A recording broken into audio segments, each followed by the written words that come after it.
Welcome to SoundTraxx Modeling. SoundTraxx provides unique mentoring opportunities to enhance your modeling skills by connecting with talented modelers and manufacturers from around the globe who generously share their knowledge and artistic expertise. Build your confidence, refine modeling techniques, and share your projects with a supportive community of fellow modelers, all while enjoying the world's most rewarding hobby.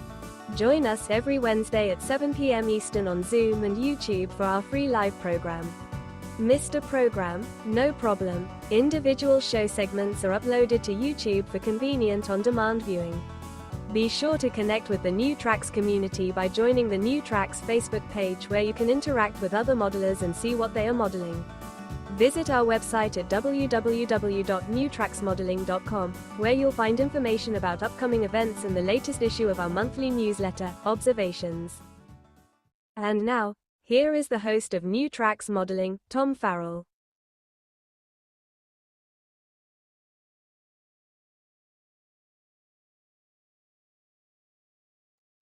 You're muted, Tom.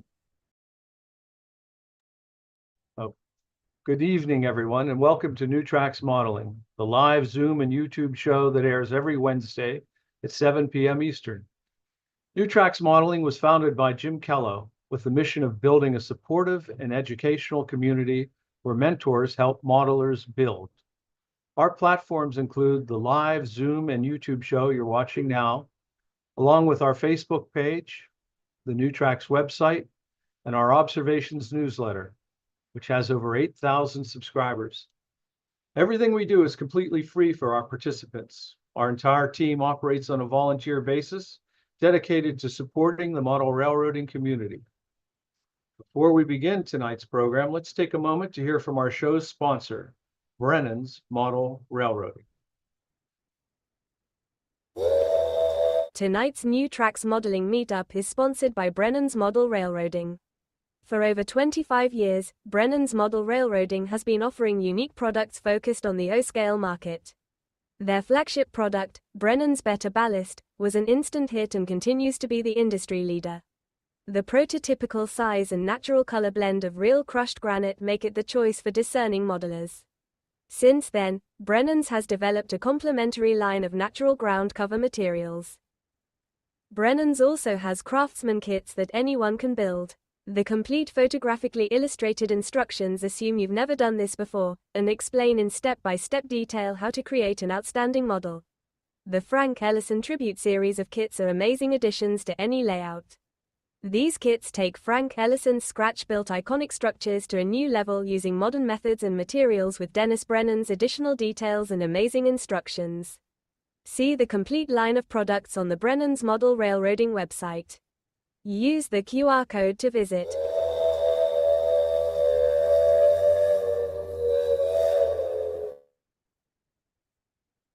Next, I'd like to review our program for this evening.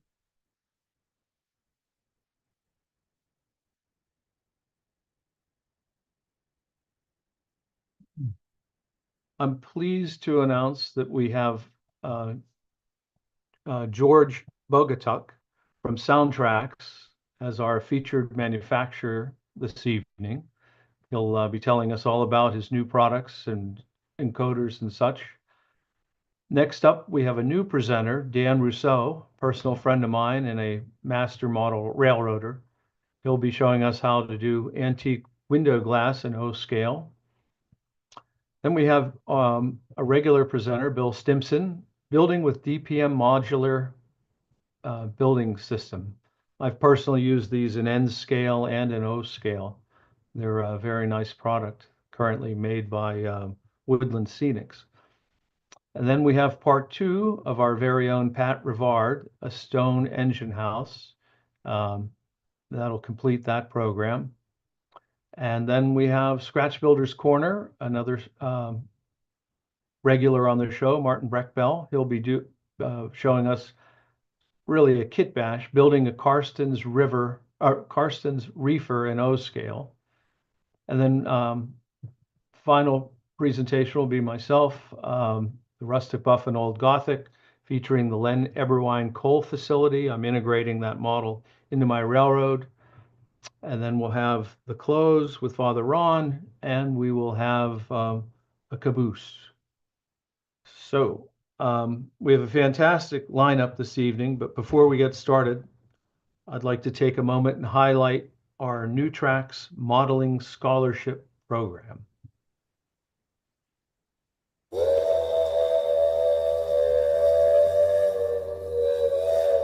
Are you a model railroader going to college in academic year 2025-26? If you are pursuing a STEAM degree, apply for the SoundTraxx Modeling Mentoring Scholarship.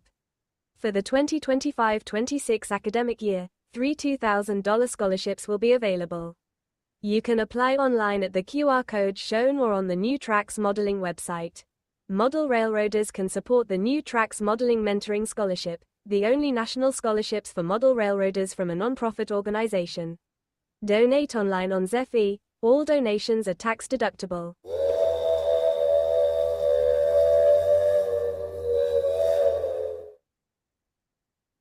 I encourage everyone to donate to our scholarship program. This is our third year. For 2 years now, we've had total of 6 scholarships, 3 each year, for $2,000 per STEAM student. And we fully intend to have 3 more scholarships this year, and we want to constantly fund and expand this program. So take a moment if you can. Any little bit helps. So next, we have SoundTraxx. I personally use their encoders, and I welcome George to our program. And welcome, George, all the way from Colorado. Durango, Colorado, down Yeah. where they have those nasty old steam engines that run every day. Welcome to SoundTraxx. We actually met in Pittsburgh, along with probably 1,000 of your closest friends. Right. But fascinating leading edge encoders you have for sure. So Oh yeah, absolutely. I'm loving the fact that we have these because it's making a lot of using our models now a whole lot easier and more fun. Because one of the things I've noticed in talking to people over the years is that DCC tends to have this stigma with it. It tends to be complex because you're talking about things like bits and CVs and you hear all this technical jargon, and it may not necessarily immediately envision what you can do with the stuff inside when you're hearing that. And so what we were able to do is we were able to introduce our Blue NAMI product line, which takes all that, hides it behind an intuitive app you use on your smart device that will now allow you to make all your settings, adjustments, and everything behind the scenes. The CVs are being set, but you're doing it through menus and checkboxes and slider bars. But I may be getting a little ahead of myself here. yeah, well, I think that's what I found fascinating at the Pittsburgh show is, with the use of an iPhone, you could definitely program your encoder, and it was intuitive. There was not so mysterious. I run Digitrax, which is a powerful system, but it's somewhat mysterious when it comes to encoder programming. Right. Before we get into any of this, let's just take a couple steps back. How did you get into model railroading? I don't know. I was always into it as a kid. Here, I'll share something with you here. These are some pictures of some of my first layout. I don't know how well that'll come through. Yeah, a little bit. There we go. If you turn off your virtual background. Yeah, I got it right here. But that's me and my first layout. So I've always been a hobbyist, starting early on, and it just grew from there. And at that was about 14, 15, I think, is when that picture was taken. And I kind of got very friendly with a lot of the local modelers at the hobby shop, and a lot of them are still great friends today. And they taught me all the things I needed to learn: how to build bench work, how to lay track, how to paint buildings or paint cars or detail locomotives or whatever the case is. And so, I look at this as the digital aspect helps us enjoy running our trains. And so for me, this feels a little bit more like paying back to the community that has taught me so much to enjoy the hobby I love so much. I know it sounds cheesy as hell, but it's the honest truth. How long have you been with SoundTraxx? I turned 16 in October, Wow. so I've been here a minute. And you ever go to the old Caboose Hobbies out there in Denver when you were? Denver's about a 6.5, 7 hour drive, depending on how No, you the answer go. is no then. So, I mean, I have, don't get me wrong. And that was one of the things I remember we went to my brother played a soccer tournament up in Denver. And so that was one of the things. Oh, you're kidding. We're going to Denver. I got to go to Caboose Hobbies. So this is probably around the 16, 17, 18-year-old range. You It was get to my, see you get to see the narrow gauge locomotives just walk out of your office, more or pretty less. much. And if the wind's blowing right, we can hear them through the walls. Well, now we can go into your Okay. Well, I'll go ahead and start sharing here. okay. And so we're going to talk about just kind of some product offerings, just some generic things that we as SoundTraxx offer to help you enjoy running your model railroad. And I'm going to focus more on our top tier of stuff for sort of obvious reasons, but we have a full line of electronics products. We have our Blue Nami, which is top of the line. We'll talk about those in a moment. We have our Tsunami 2, which is the second generation of our flagship product. And so we'll talk a little bit about those as well. Econami, which is our budget sound system. It's kind of a merge of the word economy, tsunami, if you think of it that way, and that's where the term economy comes from. And then these yellow rings of sound coming out of the speaker are a throwback to the LC series decoder, which was the first sound decoder that was available that was less than $100. LC stood for low cost. Then we have our Economy UK line. So if you're a British modeler or like to model the European steam, then we've got some sounds over there that'll be helpful for you. Then this is really kind of a different product that nobody else has really offered. It's called Tsunami Sound Car. And the sound car decoder creates the sounds of the rest of the train. I mean, we're familiar with locomotive decoders. They create the steam chuff, the whistle, the bell, the horn, the diesel engine, whatever, all the sounds of the locomotive itself. But then once the locomotive passes, the cars get silent. It almost feels like you're in a library. But if you chase the real locomotives, then you have, or real trains, I mean, then you have a lot more sounds. You have clickety clack, you have flange squeal. If the engineer sets the brakes, you hear the brake squeal and the brake set throughout the train. You hear flat spots, thump, thump, thump, thump, thump, thump, thump, as they pass you. All of these are settings that you can turn on through the sound car, including a few different things that are very unique, such as a refrigeration unit. So if you're modeling a refrigerator car, a mechanical reefer, then you can have the diesel engine of the refrigeration unit cycling on and off, and then you can actually customize how often you hear that. And then we also have, as indicated by the photograph here, what we call beast banter, which is the sound of animals in your stock cars. So you can have the sounds of cows and sheep, and they'll play random sounds. And we joked about it when we were developing it. We said it's got to be the most technologically advanced cow sound replication system, because I think there's 16 different recordings and there's special algorithms to make sure that it has to play 4 or 5 different sounds before it'll replay that sound again, to kind of give you that illusion or that feeling of a complete randomness. Years ago, there was a video on YouTube somewhere where somebody was debuting some of the other brand locomotives that had just been released in O-scale 3-rail, and the sound was repeating the same cab chatter every single time. And the guy who was commenting on his video says, "This is getting redundant. It's the same thing. Yes, I'm still sitting at the tower," or whatever. So we decided at that point to kind of make these algorithms inside the decoder to make sure that it didn't play the same sounds back to back to back to back to back, because it could, and get exactly what the guy said, very redundant. And so we've done a lot of stuff into the decoders to try to help simulate the real world. So that gives you cow and sheep.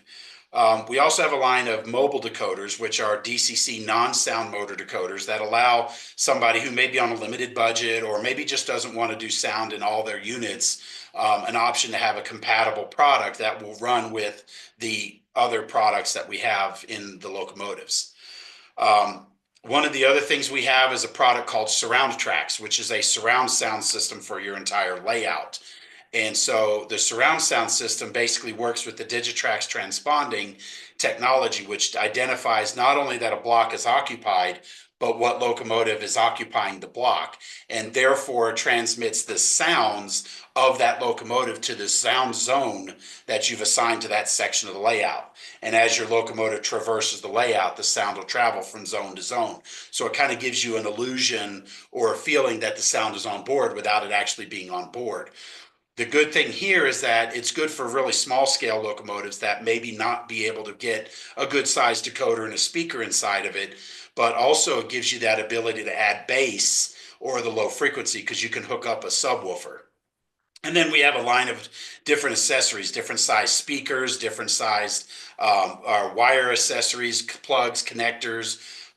We have a product called a current keeper, which is a stay alive module. So if you're running your train, nothing's more frustrating than it shutting down because of loss of power, either due to dirty track or dead frogs and things like that. So the current keeper is designed as an onboard storage for power to help power the tracks or the locomotive past the dead section to where it'll pick up power again. So there's a lot of great accessories in our product line that we offer. But we're going to focus a little bit more, of course, on the Blue Nami and the Tsunami 2, because these are really our flagships. And so Blue Nami is kind of an interesting word. You've never heard that word before. Well, it's kind of a merge of the word Bluetooth and tsunami. And since Tsunami is our product flagship, that's been our product line since 2006, we've added a Bluetooth chip to the Tsunami 2 decoder. So what we've basically been able to do now is to give you another way of running your trains. Like I said, DCC can be a little bit intimidating, especially if you're not a technophile or anything like that. There's a lot of confusing terms out there that can make people inhibited. So as long as they figure out they can run a train, maybe blow the whistle every now and then, they consider themselves good. And I talk to people all the time that I say, well, how many of you guys love running your trains? And of course, everybody raised their hand. How many of you guys love setting CBs? And there's silence in the room. Maybe one person, will come up. And of course, but then it's like, okay, welcome. You're all Blue Nami customers. Because what happens is the Blue Nami is a Tsunami 2 decoder. So our Tsunami 2 is a DCC based decoder that will operate on the rails. Your DCC system creates a signal and our Tsunami basically decodes or interprets the message to then do what we desire it to do. But the Blue Nami allows you a third option because you can run your decoders on analog power packs and run them, but you're limited because an analog power pack just changes the voltage on the rail. DCC, you encode the signal and it sends it out and the decoder picks it up and does what it's told. But now you can download the free app to your smart device. If you go to your app store, whether you're using an Apple device, you go to the Apple App Store, or if you're using an Android, you go to the Google Play Store, search Blue Nami, download the free app. Right now, you can now have the app. So if you get a Blue Nami, you connect to it through your app. Basically, you have a now wireless throttle in your hand. You don't even realize it. And that saves you a ton of money on your car insurance now because you don't need to go buy more DCC throttles to operate more layout. But especially if you're a DC user or if you're using analog, and I'll get to AC in a moment, but if you're an analog DC user, you just hit the jackpot because now you don't even need to buy a DCC system. You just basically turn your track power up and connect to the app using your smart device and start running your trains. And then you've got all the benefits of DCC without the investment. And anywhere you go, if you go to a friend's house who has DCC, great, put on the track. If you want to run it with his locomotives, grab a throttle and run. But otherwise, if you want to run it through your app, it doesn't occupy one of his throttles. Now, the other thing is, like I said, it is a full DCC decoder as well. So it is a Tsunami 2. So you get access to all of the Tsunami 2 features and benefits that were award winning. And I say award winning because back in 2020 and 2021, Model Railroader magazine ran a contest, Reader's Choice, favorite XYZ, favorite steam locomotive, favorite diesel, in this case, favorite sound decoder. And SoundTraxx won, but both in 20 and 21. Unfortunately, those wins were a little overshadowed by other news stuff that was in the news at that point in time. So it may not have been widely known that we did win that. And there's some stiff competition. I mean, there's other companies out there that make good products, but obviously the Reader's Choice of favorite sound decoder came to our Tsunami 2. So that gives you that accessibility to all the sounds and features and benefits that Blue Nami gives. Now you'll see here, or battery power. This is an important one because if I can operate with regular DC, there's absolutely no reason why I can't operate on battery power. So now I no longer need to buy any third-party hardware to make the decoders operate on wireless and with battery power. So if you want to go dead rail, you install the Blue Nami, a speaker, and a battery, and ideally a charging port, but that can be optional. And you're no longer relying on track power. So it's really set up, and it saves you lots and lots of money in the long run for all these, because in order to do this third party, you have to buy their throttle, which is expensive. You have to buy their converter or their receiver, which is expensive. And so you add all that up, plus the decoder, plus the battery, it starts to add up really quickly. And so now you save a ton. Now, I noticed in some of the stuff coming up to here, some of the videos, there's a lot of 3-rail stuff listed. These decoders don't work directly with AC. And the reason is because DCC is actually what's called a square wave. It's dual wave DC. And internally, the decoder basically converts that power source, that negative conversion, to create a power supply that the decoder now uses to power the motor, the lights, and the amplifier and everything else. But AC being a sine wave, what happens is when it converts, you get these losses of power. And so you need something like a current keeper or some capacitors that can quick charge, but also give you staying power. So during those losses of power, you can do it. So ideally, we recommend getting a AC to DC, either as a pre-made converter. I've seen you can get them on Amazon for about 10 to 12 bucks. Or you can go online and search and find the parts to make a AC to DC converter. But as long as the decoder is powered with DC, you're golden. You can run anything on any of the stuff. And most of the 3-rail stuff, especially in the last 20 to 30 years, is all DC motors anyway. So it's easy to hook up and install. Now, as I mentioned, you've got full access to the same Tsunami 2 features. So when it comes to the sounds, all the sounds are preloaded, and we build here in our factory in Durango, Colorado. If any of you guys ever decide you want to come out for a visit, give us a call and let us know, and we'll give you a tour of the factory. We're proud of what we do. But every one of our decoders are hand tested before they're packaged. That goes for whether we're supplying a OEM partner like Athearn or Bachmann or whoever, all the way up to all of our aftermarket stuff. Every decoder is hand tested. And that's part of why they're preloaded, is because that way we can test them. But the other thing is we don't want you as the user to have to be the end of our manufacturing process, which means you have to download the sounds off of a confusing website. And then now you can't test a blank decoder with no software. So you have to load the software, and after 45 minutes to an hour, you put it on the track, find out the decoder's dead because the parts don't work. And so we do that work for you. But when it comes to sound selections, like I said, all the sounds are preloaded. And so on our Steam decoder, for example, you have 90 whistles to choose from. You have 54 bell recordings. You have 10 exhaust chuffs, 10 air compressors, 8 dynamos.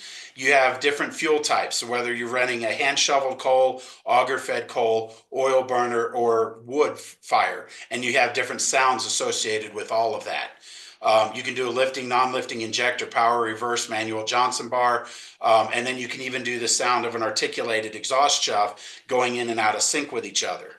And then you can do that at varying slip rates. So you've got a lot of settings built into the Steam decoder that gives you, and I'm not going to ask for questions or guesses here, but if it gives you 2.1 billion possible sound combinations, not counting volume.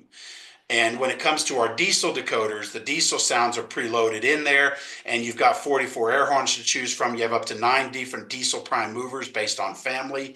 And again, diesel prime movers take up a lot more memory than, say, an exhaust chuff, which is just chuff. So with that, we've got it broken down by family. You got EMD, then a second collection of EMD, GE Alco, and then the Land of Misfit toys known as the Baldwin and others. And so it's Baldwin with Galloping Goose, Whitcomb, Fairbanks Morse. You've got the genset, you've got the UP gas turbines, lives on that decoder. So you've got a lot of options, and that creates another 100 million possible different sound combinations without counting volume control. Now, we've also got a lot of features built into the decoder. One of them is what's called dynamic digital exhaust. And the dynamic digital exhaust basically reads the load on the motor and will adjust the exhaust sound in the case of an exhaust chuff or the diesel engine based on what the locomotive is doing. So when the locomotive is working harder, say pulling the train uphill, the engine will actually increase in intensity to kind of simulate the work that the locomotive would do. So, and all of these settings, adjustments, sound selections, everything's done through the app. And so you go to the app, say you want to change the whistle, you basically go to sound selections. In this case, the whistle is considered a main sound. You click there, you find the whistle, you click on it, and it pulls a list down. And it gives you all the names of all the whistles that are preloaded. You scroll through the list, you find the one, you click it, and it'll select it. Then you can sample it, or in the Apple or in the Android version, if you touch it, it'll play that sound for you. And then if you like it, you just hit save. And if you don't, scroll and pick another one. So you've got a lot of choices of different sounds that you can select to really customize the decoder to match your model. And all the settings, features, things like that are all done through the app. So if you want to select different lighting effects, for example, a Mars light, you just go to your lighting menu, click on your lighting output that you have the Mars light wired to, go to the menu, search through, select Mars light, click it, now you're done. You didn't have to do any CVs or anything like that. So the Blue Nami really does make it that much fun, more fun and easy, and you can operate through your smart device where all your functions are labeled as far as which button does what. So you don't have to remember, say on a DCC throttle, that button 20 does this, button 10 does this, and then how do you access those higher buttons, because that may be intimidating too, and it may not necessarily be intuitive. Now, when it comes to the different board formats, we've got different board formats to try to help make sure that you have options to be able to easily install it. Right now, if you're an N-scale modeler, unfortunately, I don't have anything really ready for you, because this Bluetooth chip, which you can see right here, is about the size of your pinky nail. And trying to put that on a decoder that's already pretty small is a little challenging. So our engineering team's working on it, so we're not ignoring you. I just don't have anything available right now. But on average, your decoders run right around $170. You got $162.95, and then the large scale for the O scale and larger is a $255.95. And most of those represent about a $30 to $40 price difference between the Tsunami 2 product line. And basically that extra $35 to $40 is going to pay for the extra hardware on the decoder to make the Bluetooth chip work, and then a couple of dollars is thrown the way towards the app developers.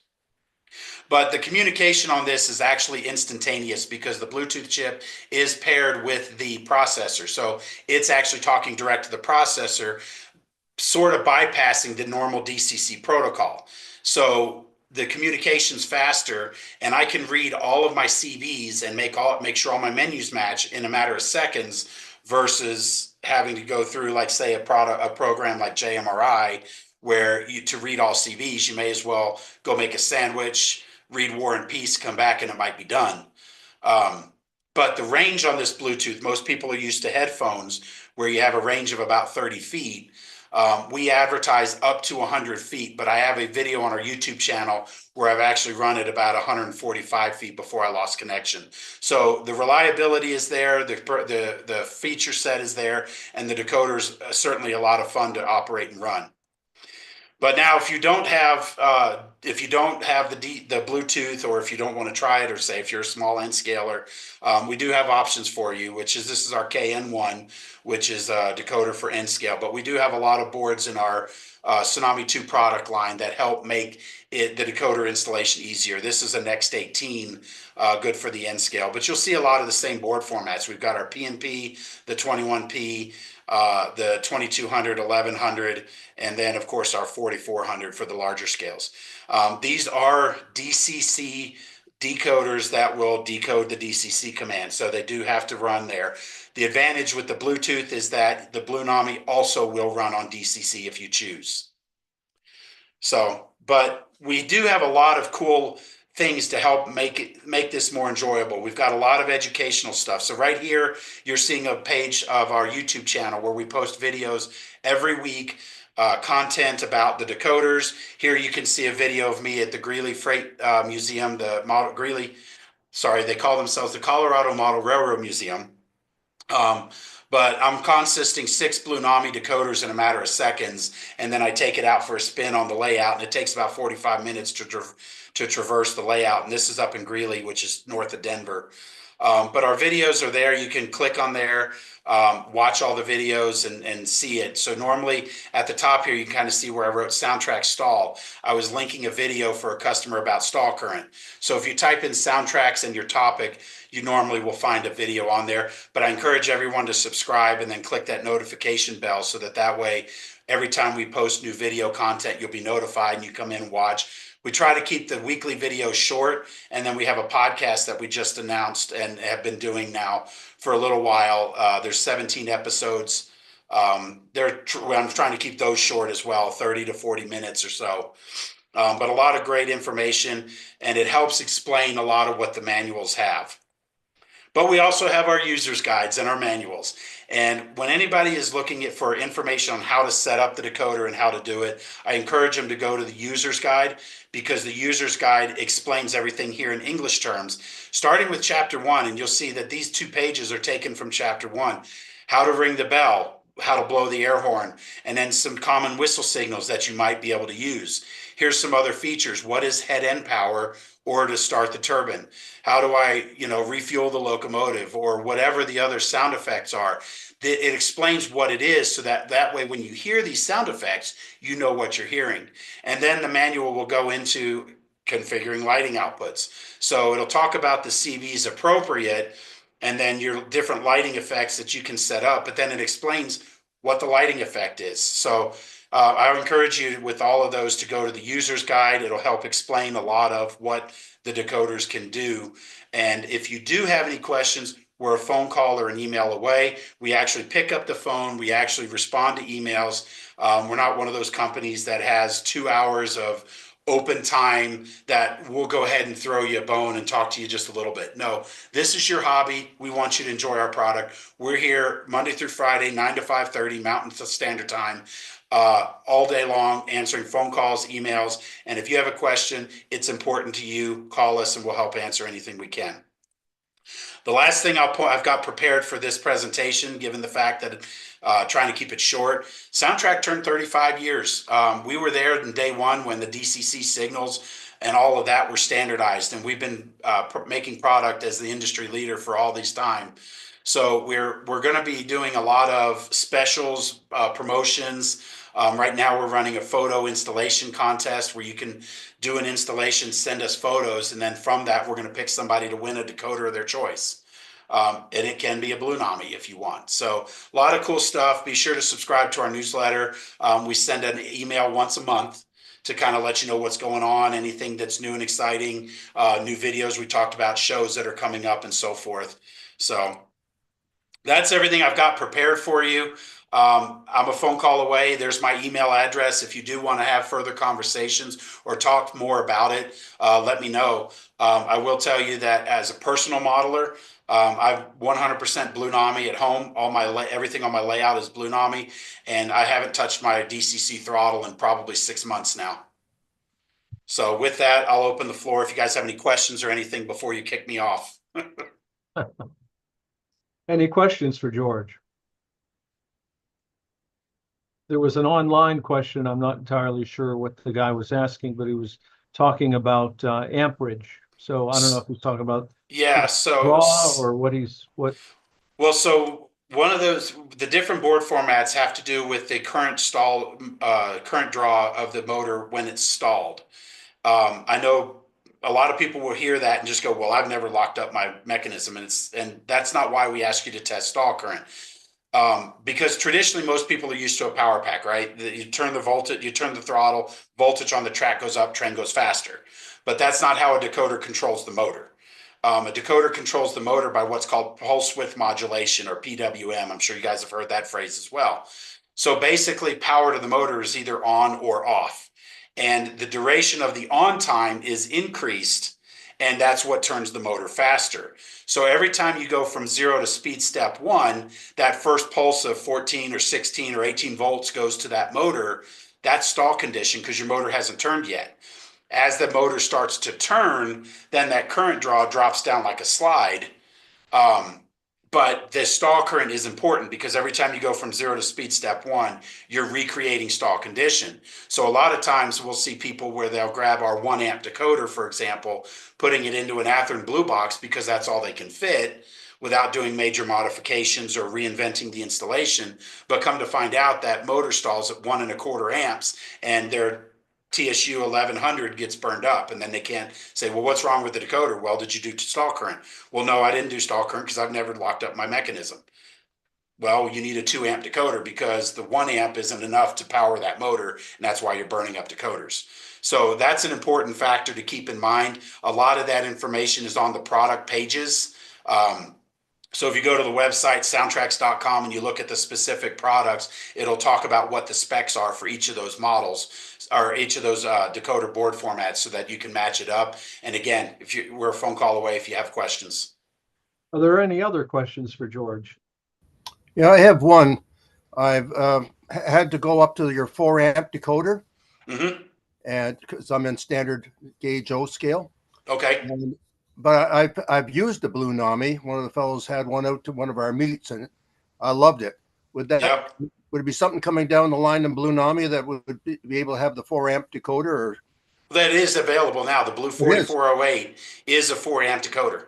Oh, thank you very much. Sorry, I missed that. No, you're good to go because again, it's fairly new. I mean, the Blue Nami product has only been out since 2022. Yeah, that's right. And but the 4408 was announced in January of 23, so it hasn't been out forever. And that 4408 gives you 4 amps of stall current, 8 lighting outputs, and a 3-watt amplifier, so it's nice and loud. Good. Excellent. Thank you. I have a question. George, there's another manufacturer that has introduced cab sound. So while you're controlling your locomotive with your smartphone or tablet, you actually have cab sounds coming from that device. Is that something you folks have looked at? What do you mean by cab sounds? Define that for me, please. You can hear radio chatter, discussions, cab talk type stuff coming from the device that you're controlling your train from. Okay. We have cab chatter built into the decoder, and so it comes from the locomotive. It doesn't come from your smart device. It's played on the decoder with the locomotive. So normally what I'll do is I'll turn that volume of that particular thing down so that I can hear that it's there, but not so clear that I hear what they're saying. Because I personally model 1978, so there is no Norfolk Southern Railroad. But there's one of the cab chatter lingo phrases or whatever is something about Norfolk Southern, whatever, taking the diamond somewhere, I think it is. But so that plays through the decoder, not the device. Oh, that's too bad. Okay, thank you. Well, I mean, it's kind of it makes you feel like you're in the cab though when you have it coming from your device. And I can understand that, but we're trying to do a locomotive simulation as if you're rail fanning, but also giving you the features to be able to run the locomotive. So I would imagine there's apps out there, and I've seen sound player things that you could do something like that in the background. Because if you minimize it to play sounds, you don't lose control of your decoder like you do with like the JMRI Wii throttle or the engine driver. Okay, thank you. Well, I want to thank you, George, for coming on this evening. And I personally think the Blue Nami is a game changer when you can just take an old, for example, MRC power pack, put 12 to 14 volts to your layout, and you're in business with a Blue Nami encoder in your iPhone with a downloadable software. I mean, that is truly a game changer, and I think you're going to see that product really run. So. Yep. It's certainly going up in popularity. And when we did at the Amherst show, we were doing $5 rebates for customers who purchased decoders at the show as part of our 35th anniversary. And we actually noticed that we actually sold more Blue Nami this time than Tsunami 2. So people are starting to try it out. So I'm going to continue waving that flag because I think it definitely is. And especially after hearing from customers and modelers all these years, this is what they want. They just don't know they want it yet until they try it. Right. One final question, and then we'll go. Okay. Do you see the hobby growing? Do you see your market, your revenue increasing? Do you see the hobby in a growth mode? Do you see a decline? Just an opinion, It's hard to say because it depends on what month you ask me that question. Right now, I'm going to say it's growing because January, February have been great. Our January and February this year so far have been better than all months last year individually. So it's growing in that regard. I think it's year-over-year revenue. Would you? I don't want to get. It's hard. It's hard to say again because OEM partners changed because we partner with Athearn in the HO market, and they changed their accounting system over to this Oracle, and it basically kicked all their projects back 6 months. So it's hard for me to compare it because they said we need to hold everything. But my impression is I think it's growing. The technology's helping, and I think there are a lot of youth in the hobby because I see them at the RPMs. We may not see them at the big national train show where it costs hundreds of dollars to go. But the local RPMs, I see them. They're online. They're watching our videos like this here, and they're learning how to do it, and they're ordering their stuff online. So we may not see them. I mean, Graham, our new support guy, he's 22, and he's been in the hobby for 10, 15 years. So it's changing. They're just not as visible. So I think it's growing. I think it's very solid. But we need to keep promoting that and not keep waving the hobby's dying because the hobby shops are closing. Well, from my perspective, a lot of hobbyists, our hobby shops don't know how to run their business. And so that's why they're closing because the modelers are smart and they find the product instead of. The industry has changed. But it's very encouraging to hear that you, like other manufacturers we've had on, have said that they think the hobby is growing and youth is involved. So let's leave a positive note. And thank you very much for being on this evening. Yeah, thank you guys. Appreciate it. And like I said, if you have any questions, call me. Thank you very much. Okay, thank you. Next up, we have a personal friend of mine, Dan Rousseau. He's going to do scratch building in O scale, modeling antique window glass. But before we have him on, we're going to run a promotion for our My Build program.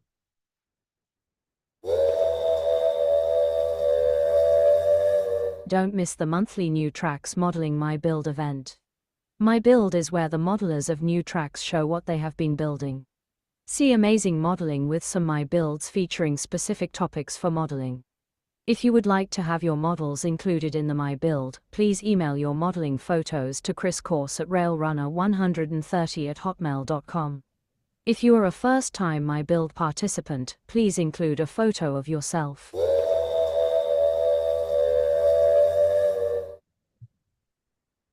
Now we'd like a moment with Chris Course, and I want to remind everybody to this is one of our most popular segments, and Chris, we certainly appreciate you running it. Yeah, thanks, Tom. Hello, everyone. All right, waiting for the slide. There we go. All right, next week, February 26th, we have a challenge show coming up. It's the kit bashes and scratch builds. And I think we have, I want to say 7 participants so far, but we can always use more. So if you've got photos to share, please send them to me, and we'll be sure to get those on there. And going a little bit further forward, next month, Phil, if you could put that back up for a second. Next month is a free for all. And then in April, we're back to another challenge of automation and animation, whatever you can do to make something move. And then after that, the May show will be another free for all, and we'll have elections for show themes. And please, if you have ideas for show themes, send those to me. I do have one for machinery, that type of stuff, and tools. So please include if you have new ideas for what you'd like to see on the show in terms of themes, please bring those to our attention, and we'll put those in that vote, and so we can all vote and come up with the challenge shows for next year. And to go back a step to participate for next week, please have your photos to me by Sunday. That way I can put them all into one format and get them all rolling. So I'll turn it back over to you, Tom. Thank you, Chris. Again, if you want to participate, NewTraxx, submit your photos and just a quick narrative, and we're in business. It's so next up, as I indicated, we have a new presenter. He's not new to NewTraxx. A couple years ago, he participated in a modeling lifestyle with Jim Kello as the host, and I was one of his quote friends. And we're going to be introducing the modeling lifestyle again, actually with Jim Kello next month.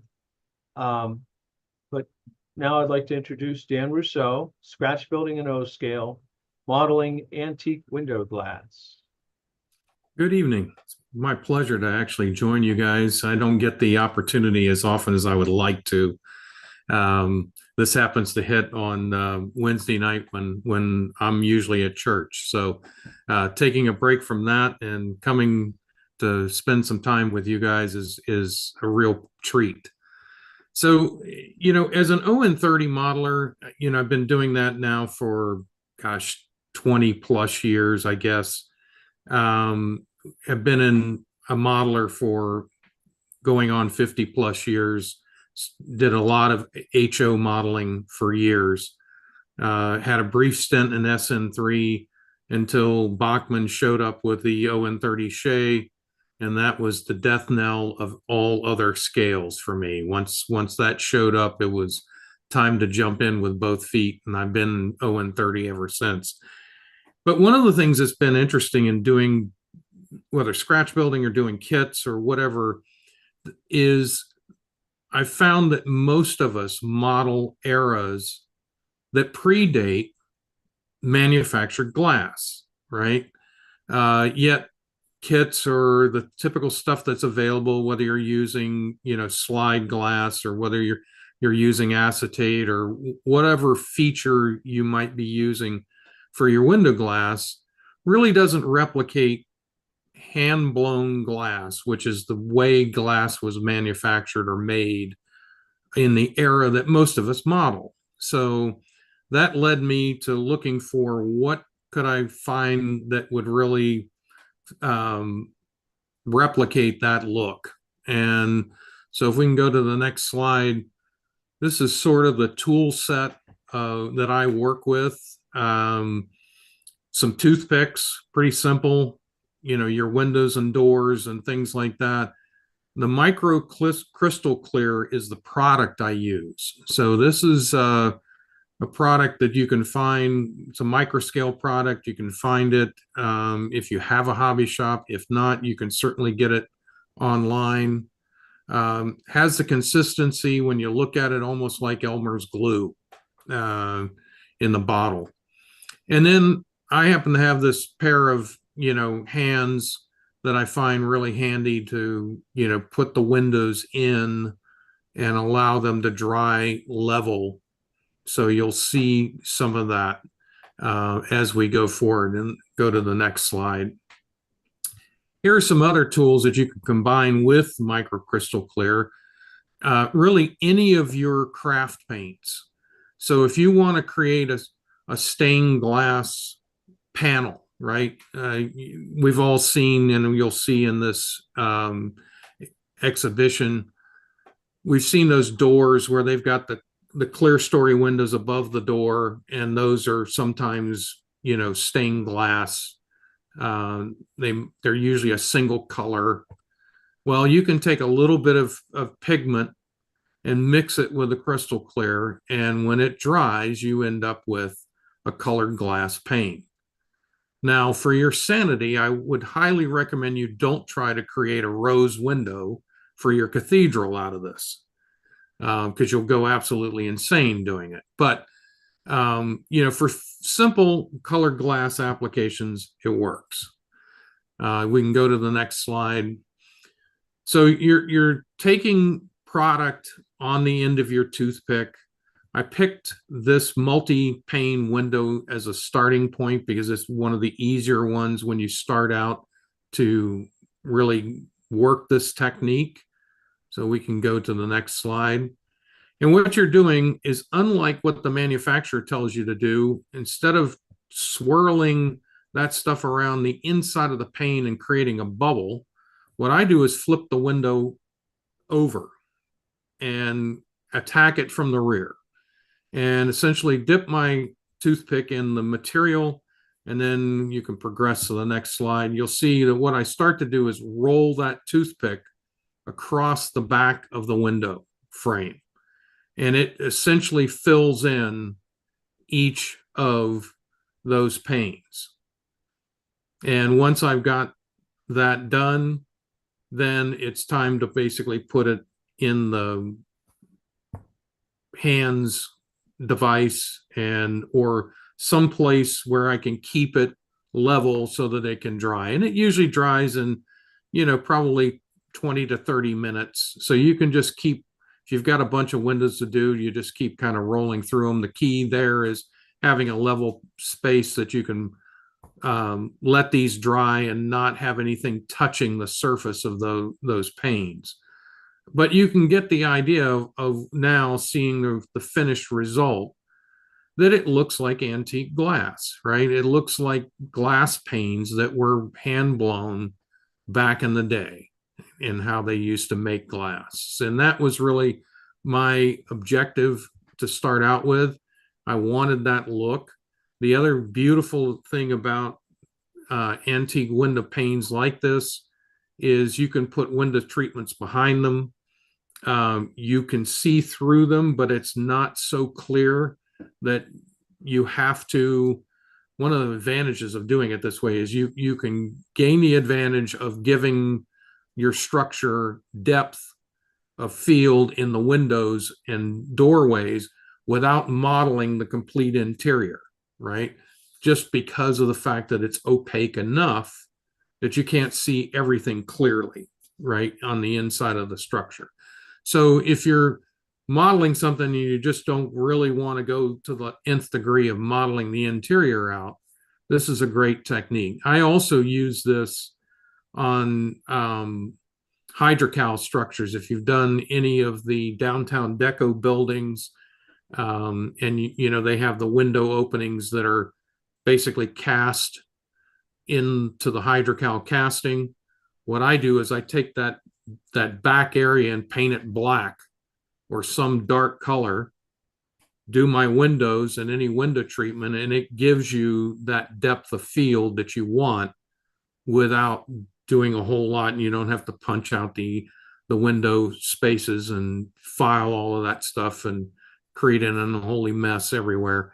So it's another way to kind of avoid some extra work, yet give you a great looking, you know, window. So we can move on to the next. So in this one, we're picking a much larger window opening. And so what I recommend is, as you get with a larger window opening, is to start out by dipping your toothpick into the product and just kind of going around the inside of the mullions, right? And so you'll see as we progress this, what this looks like. You can go ahead to the next slide and the next one. And so you've basically put some product around there to give the microcrystal clear something to hold on to when you start to roll the toothpick across the back of the window. And so that's what you're seeing here. is how it's filling in and grabbing that product that you've already put around the inside of the window. So you can already see it's starting to clear up and dry. And there's another photo. There it is in the drying process. And then there's your final window product, if you will. So we can go on to the next. This is a door, window on a door, done the same way. And you can see the final product. And this is fitting into a typical Tichy door frame that's got the clear story windows. And so we'll go to the next series of slides. This is picking 3 colors, you know, and mixing a little bit of pigment in with your product. You can go ahead and creating those colored window panes. And then finally, the last one shows you sort of the finished product. You know, and this would be obviously weathered and things like that, which I did not do on this, but it gives you a sense of what the door can look like, and you can change up the colors to suit your needs. And then we've got some pictures. These are windows that I've done on various structures. This happens to be a laser cut kit. So this works just as well on laser cut windows as it does on, you know, the plastic windows, Grant line and things like that. So you can see in the one, if you go back to the one photo on the left, you can see some of the interior bracing detail inside, you know, the head house through the pane. So, you know, you've got some visibility into the interior, but not a ton in terms of high level of detail. So it kind of works to your advantage. Okay, going to the next. So the structure on the left was a Penzi prototype interlocking tower I did for a friend of mine, utilizing the same techniques, putting window shades behind it. And this sits on his railroad. Coincidentally, I'm going to be building 2 more of those for him. But and then the one on the right is a old, like, Thomas York hydrocal structure that happened to come with a coal yard facility. It didn't say coal yard to me, it said state bank, so I created a state bank out of it. But these were the largest windows I've ever done utilizing this technique. These are very, very large window openings, but it took a couple of passes to pull it off. But, you know, this is really where I learned to utilize the technique of putting some of the material around the inside of the window to grab onto. So any questions? I'm happy to answer. Yes. Quick question. We have how transparent are those colored windows? So, you know, if you've got light behind them, you're going to see some, you know, transparency to them. And a lot of the transparency is going to be dependent upon how much pigment you use. So if you want really transparent, just use less pigment in the mix, right? Mm-hmm. If you want them to be more opaque, if they wanted to be really, really a dark color pane, and they weren't going to really show much light through them, then add a little bit more pigment to them. Well, what I'm looking for is something to use for making signal lenses. You could use that for signal lenses. Yeah. Yeah. You would want to experiment, probably starting with as little pigment as you can to begin with, and just working with it, and then see what your results are. And you'll get to a happy medium pretty quickly. No, I've not used microcrystal clear, but I've used other materials with A this lot of guys technique. use canopy glue, some other things. Yeah, how brittle is this? Can it have you after it dries, can you touch it and not break it? You can touch it and not break it. It will flex a little bit because of the nature of the membrane. I wouldn't recommend poking it.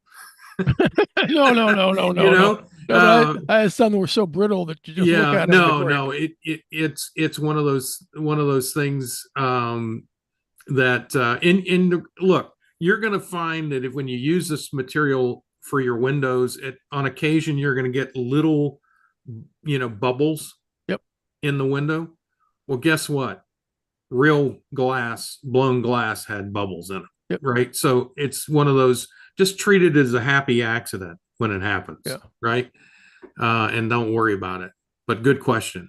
Hey, Dan, if you wanted to make something that looked like a frosted glass, could you just mix a little white in, or would you do something like with acetate where you just spray it with Dull Coat or something? Well, you could do either of those. Your other option quite easily is just take after it's cured, just take a brush and with water and lightly wash across the back of it. And trust me, that will kind of haze it. So that's easy. That's another way I've found to do it. But yeah, you could do either. All right, either would work. Yep. I was wondering. Dan? Go ahead. Yeah, for a transparent color, I achieved great success using the gel food colorings. Yes, that would also work. Yeah. Good suggestion. Thank you. I was wondering if you're able to model broken glass with this technique. I haven't tried it, but I don't see why you couldn't, because you can cut that membrane, right? So yeah, I would think you could probably take a really sharp hobby knife, and if you laid that window down on the workbench, you could probably cut, jagged pieces and make it look broken. It would be an interesting experiment. I haven't done it. Pretty flexible material. It probably have to age for a while before it got good and hard before you Yeah. I haven't tried that one, but that's an interesting thought. Dan, does this only work with craft paints, or can you use Tamiya? I haven't tried it with Tamiya. You'd have to experiment with it. I've only used the craft paints in terms of pigment with the product. The reason I ask is Tamiya has some crystal clear red, green, and such paints, and I was wondering if you had tried it. No, I haven't, but give it a whirl. I mean, you could try it on just any window that you have and experiment and see if it does, and then let us know. Dan, Steve Sherrill, how you doing? Good. How about steam engine headlights? I don't see why you couldn't use this for a steam engine headlight. I mean, they have a deeper cavity usually, so you'd have to fill those up, I would think. Well, actually, you wouldn't, because if you think about it, if you take the headlight cavity, right, and just that inside that edge, if you put a little bit of product on the inside of that edge, and then did your rolled the material across the face of it, it should fill that thinly without filling the entire cavity, right? Yeah. Okay. Yeah, I don't see why, I mean, theoretically, you could even use this for, window glass on locomotives and things like that. I haven't done that, but, I've just predominantly used this on structures because, like I said, I wanted something that looked age appropriate, if we can use that term, to the era. So, Dan, I used your technique on repairing a fake Tiffany lamp, on a desk lamp. It works great for all sorts of reasons. Yeah, I mean, it's one of those things, like I said, I wouldn't step off and try to do a, rose window on your Catholic cathedral on your layout or anything. But, you can play around with, You muted yourself. Yeah, this is Jeff Jordan. Just to mention the using it for locomotive windows. It works great for steam locomotive windows, which are small panes and you can fill using the same technique. And of course, the window on a steam locomotive is usually filthy, not clear. So it works great to glaze the windows on steam locomotives. I also, working in ON30, and I saw the back head on these locomotives with nice big gauges. You put a dot of this stuff on the face of the gauge, and now you've got glass on the face of your gauges too. Yep. Dan, one of the other things, Dan, that that method works very well on is I build a lot of Jordan models, and I use it for all my windows and all my lenses in my headlights. Yep. It's a beautiful product. Yeah, it's one of those things that it's amazing. It's been out there for years, and yet a lot of modelers, they'll see me because I'll do it. Tom knows this. I do this. So does Steve. I come to the Harrisburg show, and I'll just sit there and build stuff and share tips and tricks and techniques and things like that. Tom does the same thing on the scratch building side, and it's amazing to me the number of modelers that really don't know this product, right? Haven't tried it. And it's a very simple product and you get some great results with it. So I appreciate all the questions and the suggestions. Well, thank you, Dan. And Dan is going to be returning to the show in approximately a month. We've talked him into another segment. More on that later. Thank you again. Thank you, guys. Great techniques. I picked up the how to do the big windows tonight. That's great. So, well, next up we have news and views N scale, building with the DPM modular building system. But before we do that, want a little segment on our NewTraxx donations video.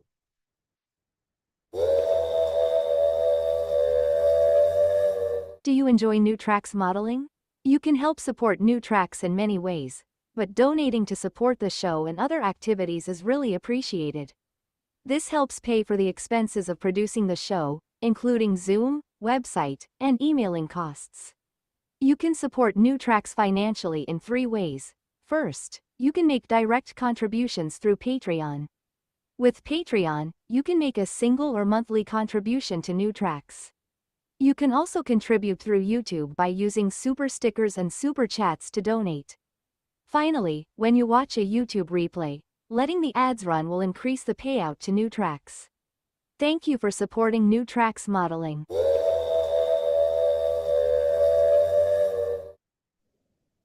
Now, we're a volunteer organization and our expenses are nominal, but we do have expenses.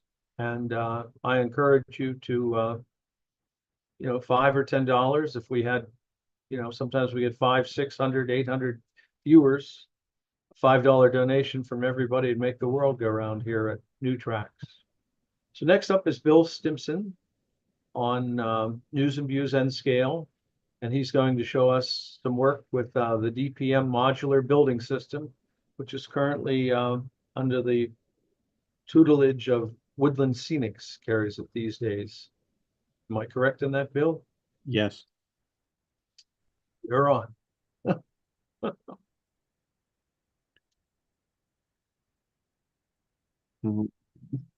Hey, I'm sharing screen. So today we're going to talk about building with DPM modulars. And I've been doing this for a number of years. I was trying to remember how long it's been since they came out with these, but I couldn't do it. I think it's at least 20 years.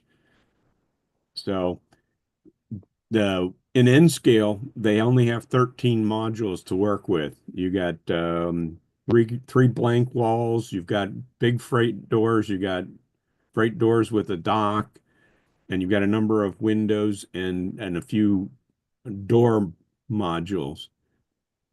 And they also supply a full-size templates that can be cut out, a planning sheet for a nominal fee. And I have about 3 of those in my office here, and I couldn't find any when I started this project. So I just grabbed the modules I had and taped them together with masking tape to form the building that I had in my head. And so each of these modules is 2 units wide, and if you look at the edge of that knife blade, you can see there's a narrow spot in between where you can cut it apart and make it into 1 wide units. And so to do this building, I needed a number of 1 wide units because I was building something 3 units wide. And so then you assemble these things using pilasters that they add with it, have as in each of the modular kits.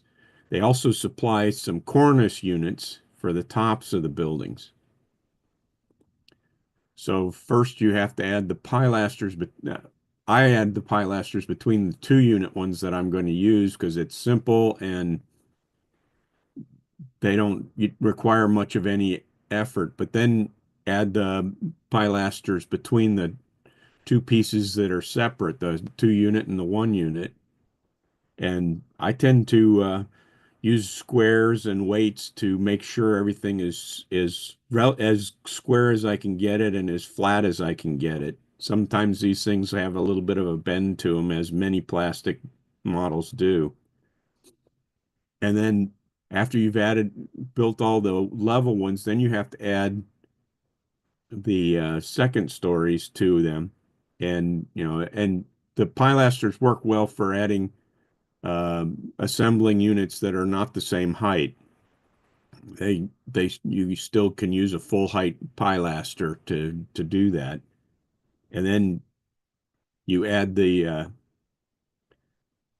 second and third stories on top. Now the vertical joints are under pilasters, but the horizontal joints are just butt joints. So, be careful with that if you're doing it. As you can see on this one in the bottom right, I used kind of clamped it between 2 1, 2, 3 blocks to make sure they stick together. I've also seen other modelers who will stick a thin piece of styrene behind the joint to reinforce it and make it more secure. And then when you get to the edges of each wall, the corner pilasters have a 45-degree bevel. And I found sometimes those don't quite line up. As you can see next to that sanding stick, the top one sticks out just a little bit. So I took the time to file it and make sure they're the same so that it doesn't look so bad when you put them together. Some of the first ones I did, some of these corner things were so the joints were so wide or it didn't line up well enough that I ended up throwing some of those models away. To do an inside corner, they recommend an 06 by 06 piece of styrene, which I've added on the right-hand side of this building. You can see in both of those pictures. And then while some of this stuff was drying, I painted the window and door pieces with a flat blue from Vallejo, and then the mortar is a wash of Army Painter ash gray to help dull down the very orange red brick that the DPM sends your modular pieces in. And then I sponged on some Deco Art Heritage brick, and then I painted the individual bricks. I don't know how well you can see them in some of these pictures. They're so small. With a variety of red and brown acrylic paints to give some variety to the bricks. And now you've got this huge bunch of walls to put together.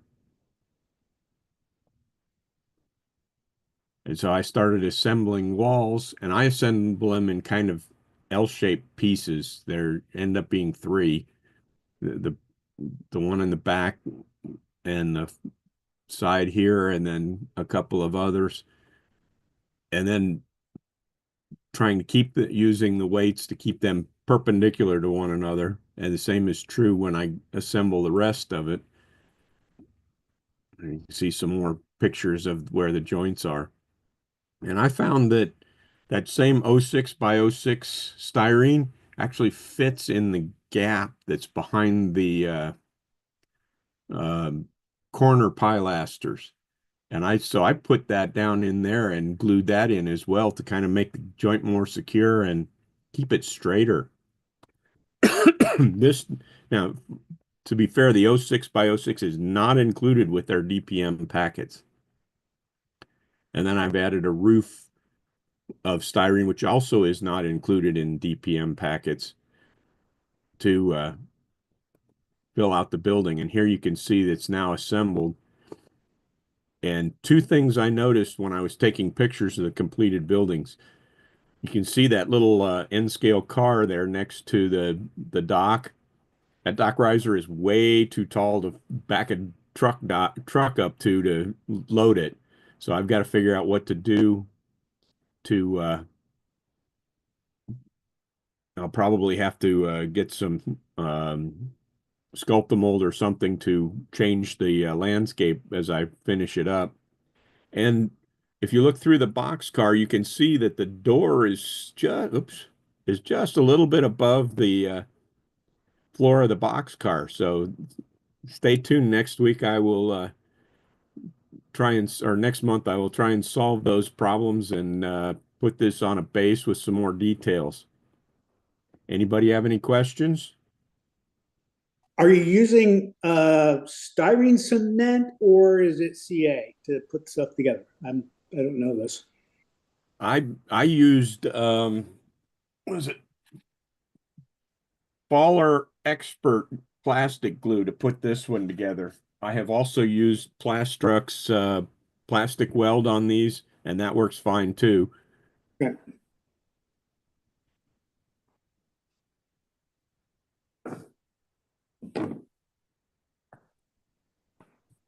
Well, I think that that brick looks really good, Bill. That's the idea of adding all those different colors to the painting individual bricks, even an N scale, makes for a very realistic weathered look. I assume you're going to go back and weather those windows a little bit too.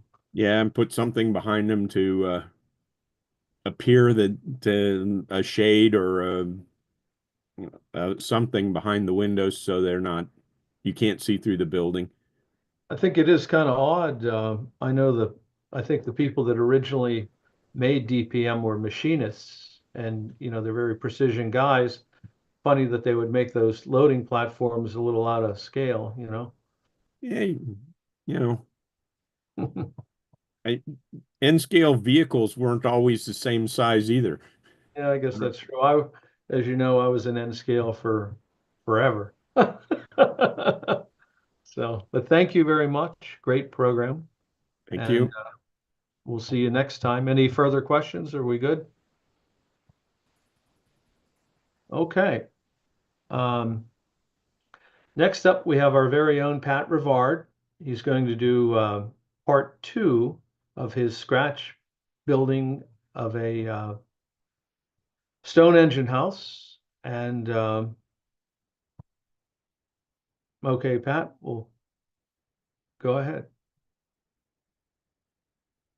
and unmute yourself.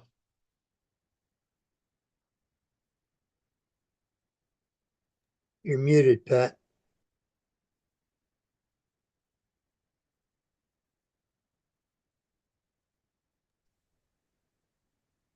Can you hear me now?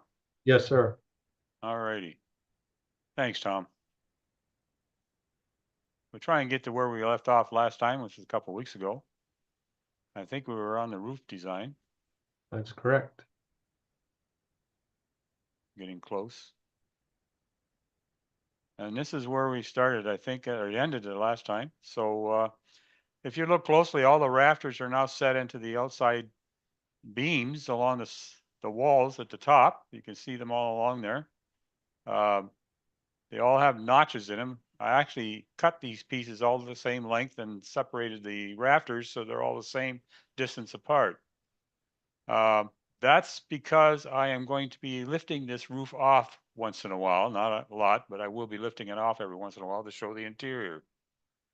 And it was quite something to figure out how I was going to do it and still be able to block the lighting coming through the top edge of the roof on the ends. Anyway, moving on. You can see here where the machine shop part of the engine house, I have all the machinery installed. These are all white metal castings that I had to clean and paint and finish and put in place. And some of them were 3D printed also. I had to put them together. Put motors on every one of them and belts. And you can see right along the edge of the wall there where the sheeting I used on the outside comes up over the top. That covers the foam core board, if you look closely. And the foam core board is the next layer, which I put the beam along the top.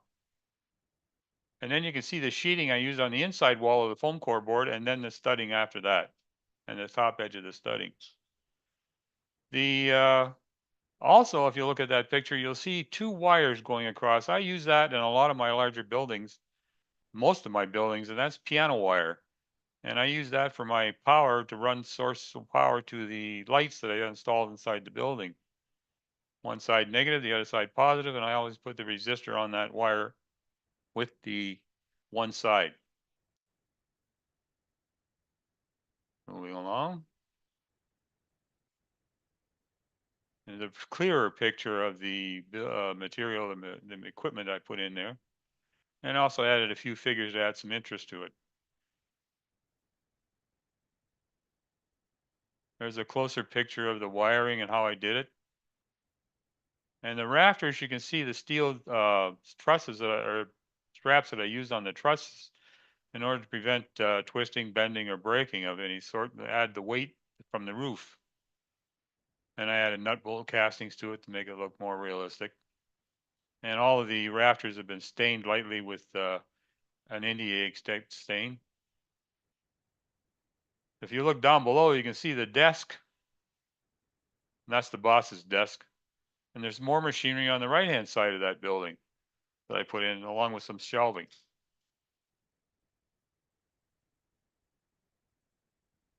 There's a close-up of the one of the beams of the crane lifts on the chainfall lift over top of one of the pits. And that's what I used to haul stuff up off of an engine or whatever it was that might be heavy.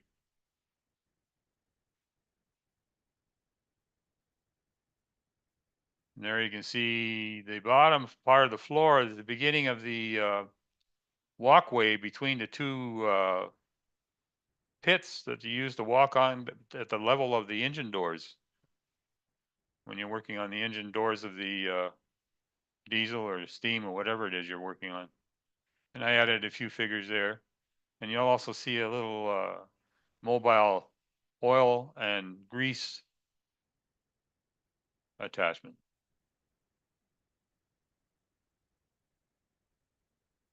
Here's an interior view, a shot from the end. You can see where the rail is all the way along the edge has been nailed down into place. That's all code 148. And the other, there you can see a clear view of the walkway that I built. And of course, all the wood is stained accordingly to make it look like it's well used and worn. And you can see where that chainfall is in the back, and it's hooked up to a plastic I-beam that's supported on the outside wall, where I added an extra beam going up the wall. It gives it extra support for the channel.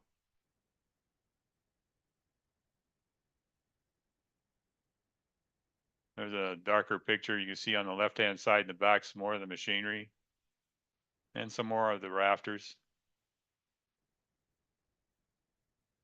Here's a view of the doors that I built for the ends. Those are scratch-built doors.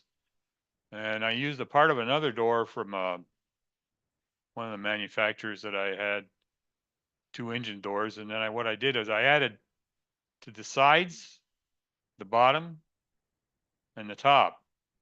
And the door hinges are called engine house door hinges. That's what they are.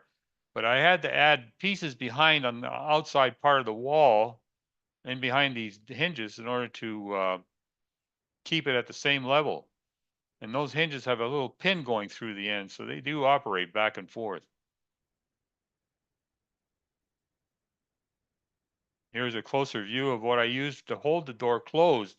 If you notice along the edge of the door where they close together, one door has a lap and the other doesn't. So when it closes, that part that has the rod going up and down holds the other door closed. So you can see that goes up into a little pin at the bottom here, just underneath the light. You'll see there's a little black pin there that this wire goes up into and holds the door closed. And this little handle way down at the bottom is what I use to turn that pin to go up and in and over. In other words, it's got its own locking mechanism. And you can see at the top, I double hinged it because you can figure that door has got to weigh a ton.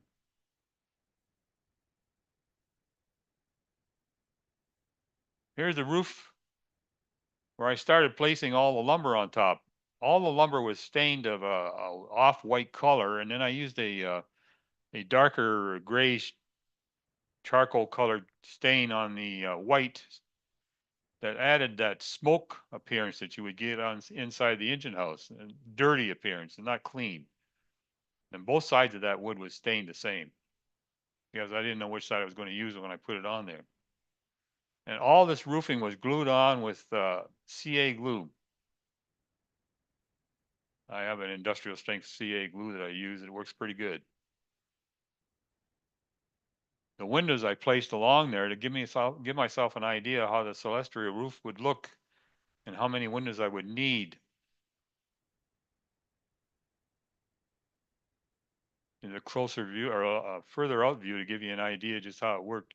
Every one of them boards I cut and finished myself.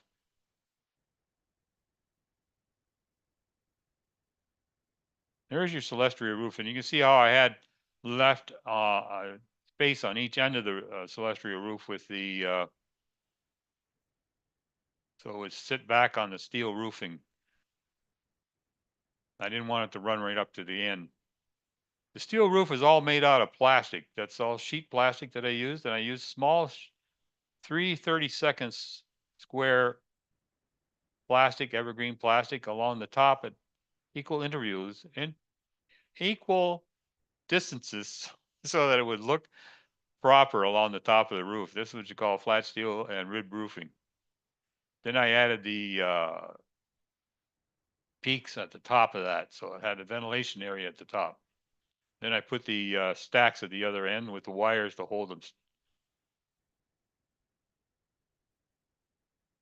There's the end view of the building, and you'll see another little building in the back there that I used to, that's called my heating and electrical plant.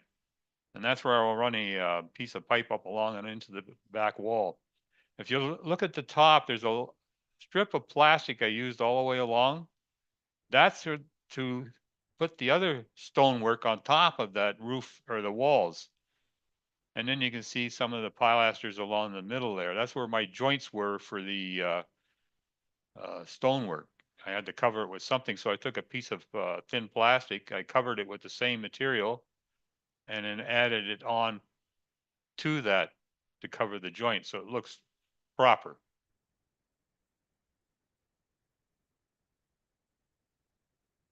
There you can see the machine shop side of the building and the ends of the rafters coming through the roof. That door also I scratch built so that it would fit with the same hinges. I had to cut the hinges down to fit. And then I scratch built the decking to unload some materials from flat cars into the back machine shop.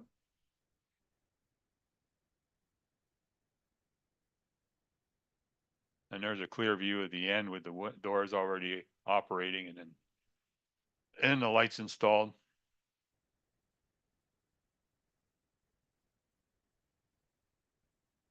And we're going to make this quick for you, Tom, because it's getting late. Thank you very much. And I hope anybody has a question, don't be afraid to ask. I'll see if I can help you.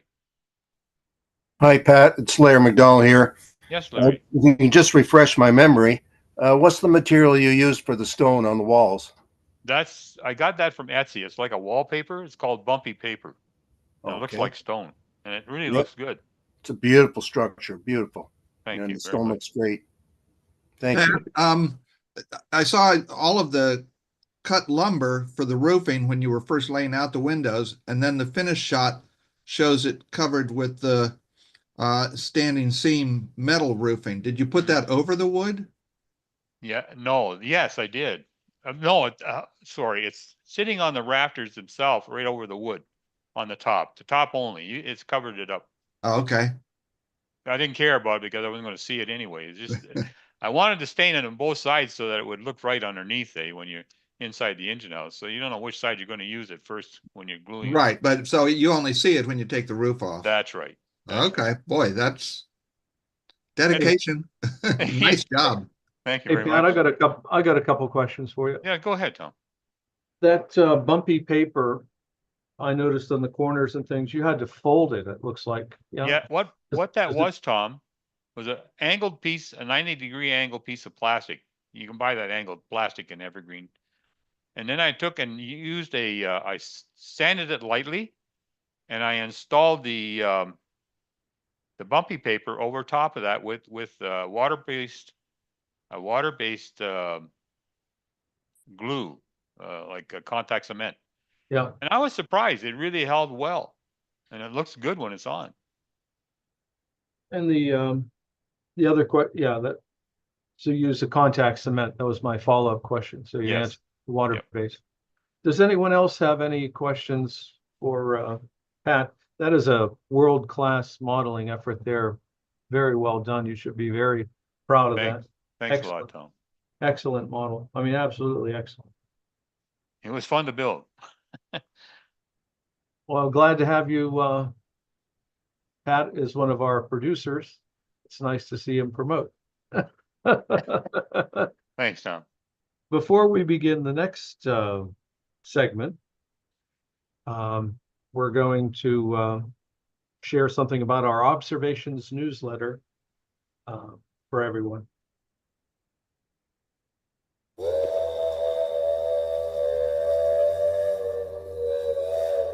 Get more NewTraxx modeling by reading the monthly Observations newsletter. Each edition of Observations includes exciting articles about modeling shown on the show, other modeling topics and prototypical railroading information. Other articles focus on outstanding model railroaders and new products from a range of suppliers. Don't miss the photos of the popular NewTraxx My Build. You can download Observations for free from the NewTraxx modeling website. Subscribe so you don't miss an issue.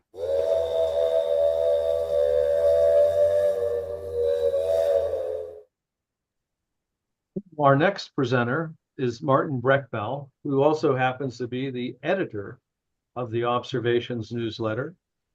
And our Observations newsletter has a circulation of over 8,000. So I encourage you to have a look at it on our website. We have links to it. Martin this evening is going to do his Scratch Builder's Corner, not really building, he's calling it kit bashing, a Carstens Reefer in O scale. And I'm sure this will be exciting, speaking of master model makers. Oh, I was overcome with excitement. Sorry. You know, I pay you too many compliments. That's what it is. That's probably what it is. Startling. Well, let's see if we can get started here tonight. Move stuff around, toolbar in the way. Okay, so where were we? Same as it ever was. That's where we were. Okay, so Carstens Reefer. This is something I ran across a long time ago and had all the parts and everything for it in a box and put it on a shelf and forgot about it for about a decade. And one of the things I've done in the past year is clean the shelving off. And if I either build the daggone thing, I get it built just to get the parts moved in from one place to another, or get rid of the whole thing. And it's about a 50-50 operation. Some of them I build, some of them I throw away, some of them I sell. Yeah, that only adds up to 150%. Okay, so there's some pictures of this car.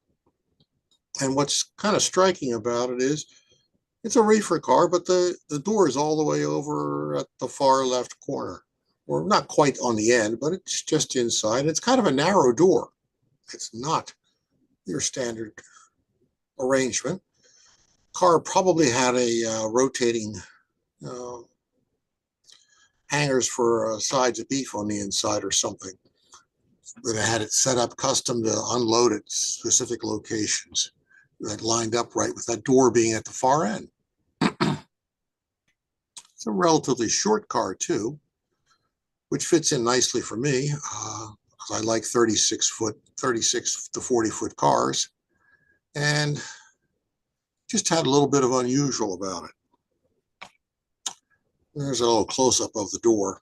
I'm not quite sure where I ever got the pictures of this from, but I'm glad I saved them somewhere and was able to find them when I was starting to build this. That's more detail than I really want to look at, because I know I can't replicate it to that level. So just to know, yeah, that's what it looks like. Okay, keep moving. We'll get something close enough. At 3 feet, no one will care. So what are we going to use? These standard mainline models, the old Huff and Puff, basic turn of the century reefer kit. It's great raw materials. They're relatively cheap. They're relatively common. You can get them off eBay, reasonably good price. You can hack them up to be whatever you want them to be. In this case, I want it to be a reefer car, but I'm going to move the door over and change the size of the door. One of the nice things, or not so nice things about this in this particular case, was this kit was missing all the metal parts, which made it a little more interesting. The reefer, the hatches were there, but all the door hardware and underbody hardware were missing. So, yeah, and all the brake, wheel, well, I'm going to replace that anyhow, but yeah, all that stuff was missing. Well, okay, don't really need it. We'll substitute in all nation reefer parts anyhow for the door latch mechanism and the hinges. And the rest of it we'll just pull out of the toolbox, out of the scrap box and out of the parts bins.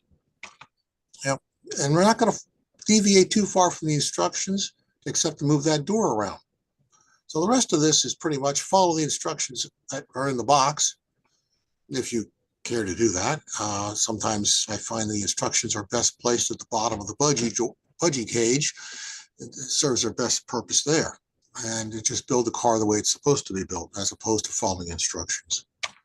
So there's where we go. So we're going to fast forward. The basic car is assembled, following the instructions, but now we have awesome siding offset with a door opening at the left corner. And okay, you flip the car over, the same thing's on the other side. So, I'm not going to show both sides of the car. Use your imaginations. Broaden your minds. So this is just the scribe siding. Fill in a gap down here with some 3x stock, since 3x stock is the same thickness as 16th inch siding. It fits the hole. From the inside out, you can see I've already got the other side laid out. The inside out, I've got a piece of 32nd thick basswood sheet stock glued from the inside out. That gives me a surface here to build a door. I'm not going to use, whatever parts were available. I'm going to build my own door. So how big a door do you need? So I finished the side with more scribe siding. Here's the door. There's actually 2 pieces of wood here, left and right door. A piece filled in here, a piece filled in here, and here's the door latch mechanism. Well, the door latch mechanism defines the height of the door because it has to fit the door or it won't work. So there's an all-nation latch. That's what I'm going to use. And you can see it fits right where it's supposed to fit. give or take a little bit. I left a lot of dust on that. Okay, well, moving right along. I redefined the opening here between the two doors. Just took a pencil down, mechanical pencil lead down this. Added some corner braces. It's like 5,000 shim brass. I found a strip of that somewhere it might have actually been inside this kit. I don't know why, except to do this with it. Stirrup steps. You can see the underbody. It's the basic underbody for a K brake. Nothing fancy here. And grab irons. Oddly enough, these came out of a bag that was labeled Northeastern. And I wasn't aware Northeastern made O-scale grab irons, but I had a bag of them, so they're getting used. You just drill the holes.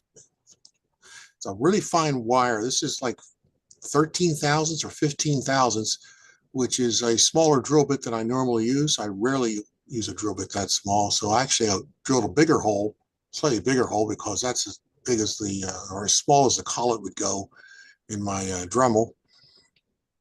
I drill these with a Dremel, not with a pin vise. I don't have the patience for pin vise anymore. And just slide these in here and a drop of CA, and don't worry about it. They're not coming back out. Same thing on the end. Well, we've got polling pockets or grab irons, and these were all drilled out with NBWs put in them. Then we have a precision scale brake wheel, ratchet and pawl casting, and a stirrup for the brake here. That's all threaded through and soldered into place up top. It's just glued everywhere else. The boring end of the car, no brake gear on this end, but you can see the surgical silk here, truss rods. I haven't trimmed them off yet. I do that right before I paint. And that's where I'm going to stop this week. Surprise. I'm going to make it 2 parts. Next week will be very short, though. Okay. Any questions? Yeah, Martin, on the doors. Yes, sir. Is there a door on the opposite side? Is it directly across from the door? No, it's at the opposite corner. That's what I thought. Yeah, 180 degree rotation, C2 symmetry. Martin, will this have ice bunkers up on the roof? Hatches? Yes. Yeah. With the door at the end. I don't know why. I don't understand it. Wait, you know what? I say that so quickly, I'm not sure I put them on it. But the picture, I think, had them on it. And so I don't quite understand.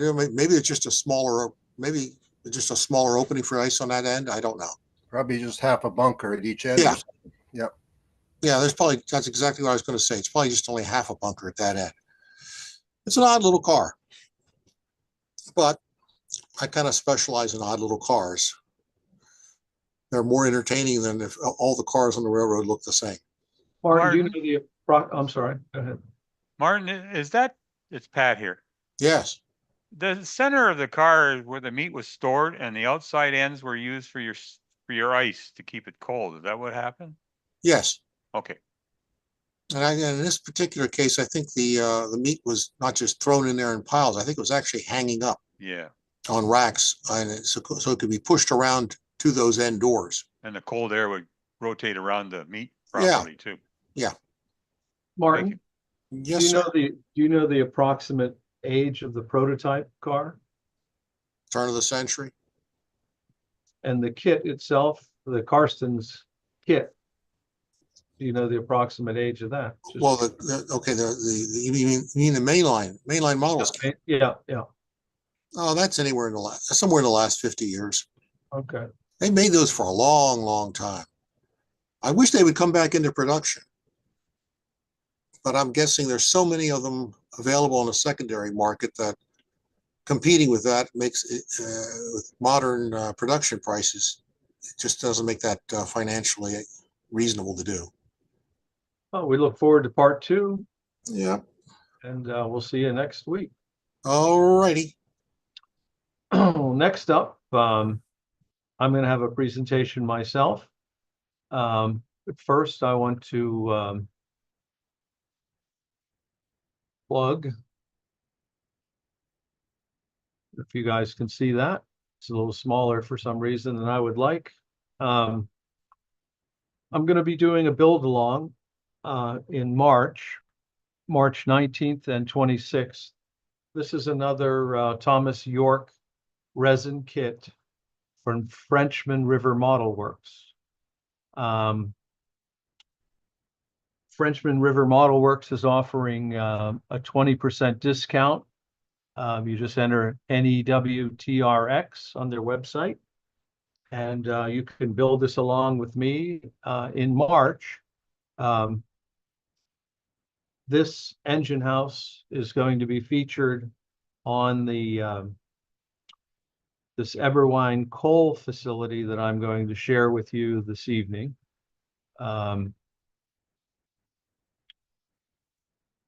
If you recall, back in October, I on NewTraxx, I had a program on the Len Eberwein's scratch-built coal tower, O scale. And Len Eberwein donated all of his museum quality models to me. And I'm his caretaker, I guess, going forward till I turn them over to somebody at some point. But for those of you that have not seen this museum quality scratch-built tipple, I'm going to go through a brief bunch of slides on it, and then jump to how I'm going to install it on the Rustic Buff and Old Gothic, which is quite involved. First off, it's a very large structure. It's nearly 2 feet high. It's 18 inches deep, and it's 14 inches wide. It is an impressive structure. It makes a statement walking by it. And he spared no expense on his time getting everything just right. It is a gorgeous model. And like I say, he's the perhaps the best modeler you've never heard of. I mean, look at it just, sometimes I just stare at it. It's just so well made.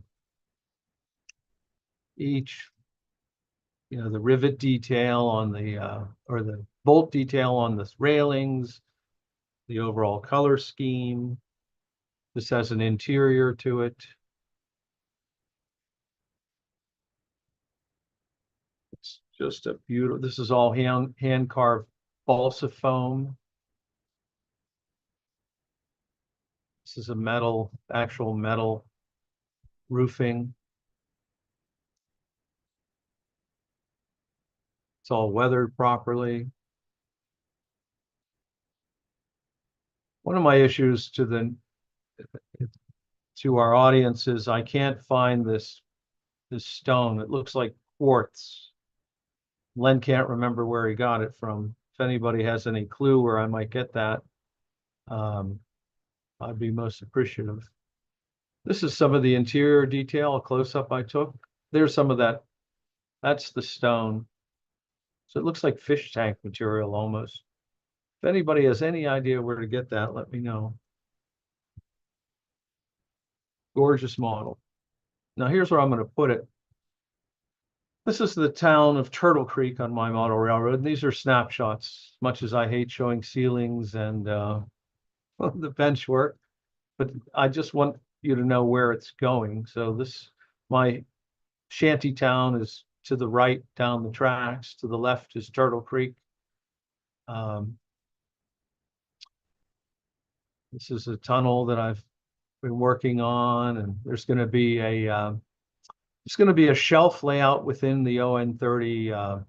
This is ON30 up here, but I bought Walther's HO track up here. I wanted a different look to it than my main line or my main railroad. So this is a shelf layout within the Rustic Buff and Old Gothic. That's the idea. These are just preliminarily laying in there as the project develops. So this is looking in the other direction. So if you're looking more or less out the window of the coal tipple, this would be the town of Turtle Creek, across the covered bridge into Shantytown. So the first thing I had to do was extend my fascia here.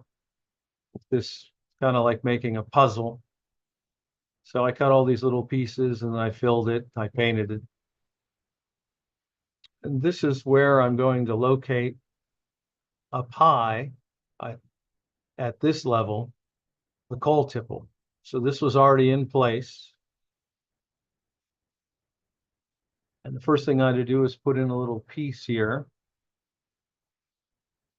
So originally I was not going to have anything like a coal tipple here. So using a foam glue, I put some glue in there, and then I put my first piece of 2-inch foam in place. And I did the same thing, put the second piece of foam in place. Then I put in the third piece of foam in place. This is from my old N scale days, but it looked perfect in here for a tunnel liner. Looked like concrete. So there's my basically my base. Then I put Sculptamold on it.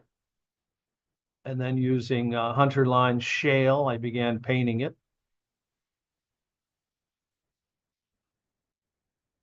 Then I reminded myself I have to ballast the tunnel tracks because I want the inside of the tunnel to be finished. I think I pointed out on my other tunnels, I like to have tunnel liners and a finished tunnel. In case I ever use a camera car or somebody looks in there, you don't see pink foam, you don't see raw wood. You'll see it's completely finished when I'm done here today. This is my collection of materials I use. So I ballast this with a coarse, it's a limestone buff color. And then cinders here. I use Elmer's glue and Woodland Scenics cement. So I put down the Elmer's glue, I lay in the ballast, then I soak it with Woodland Scenic cement. There's many ways to do ballast. That's how I do it. Then I wanted that, see how that shale is just too bland.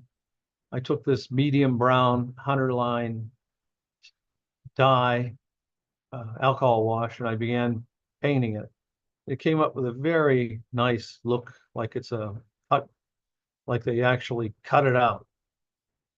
That's the location of the tipple. It's sitting on plywood. And now I began, I have a tunnel portal here that'll be concrete, as you'll see. I began making my tunnel portal out of, this is actually basswood. So it's glued in there with this foam glue. That's looking the other way. So this is looking one way, looking the other way. And now I began to make my tunnel portal, the boxing it in with basswood. Well, this is actually, this is basswood, and these are 1/4-inch material. These screws are just temporary to the glue sets. So I built a box basically, and then I had the brainstorm to put in LED lighting in that tunnel. I don't know why, I just decided to do it. So I got out my soldering paraphernalia, and about every 6 inches, I put in these blue LED lights. And that's actually just natural lighting.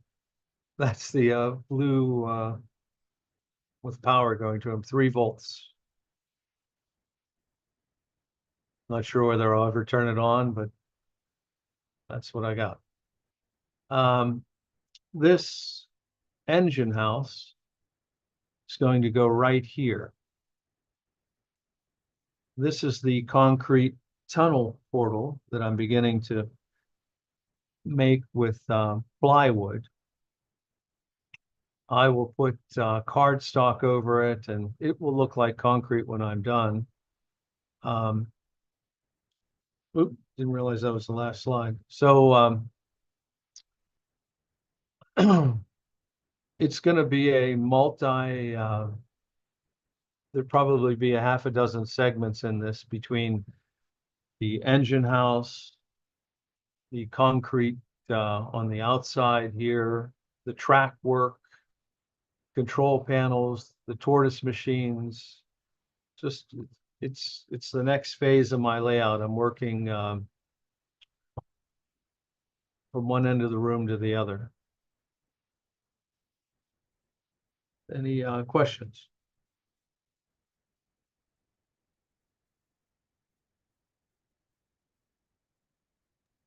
Hey, Tom. Yeah. If you don't like that bluish light, crazy thing I did one time was used a nail polish on the light lens to dull it down like an amber color.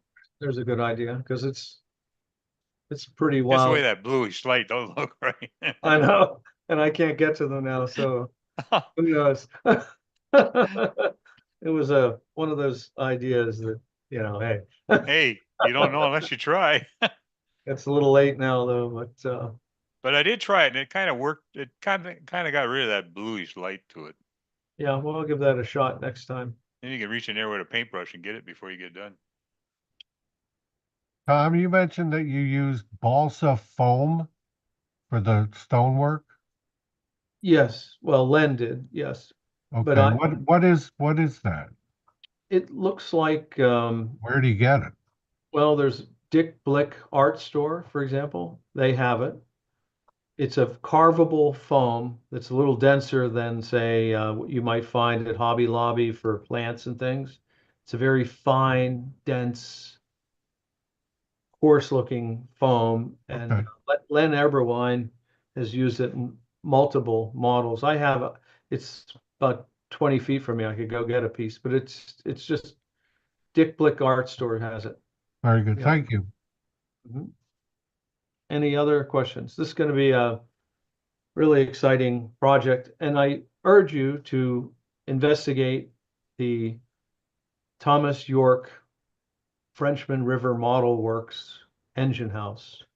I mean, speaking of master model builders, there's probably none better than Thomas York.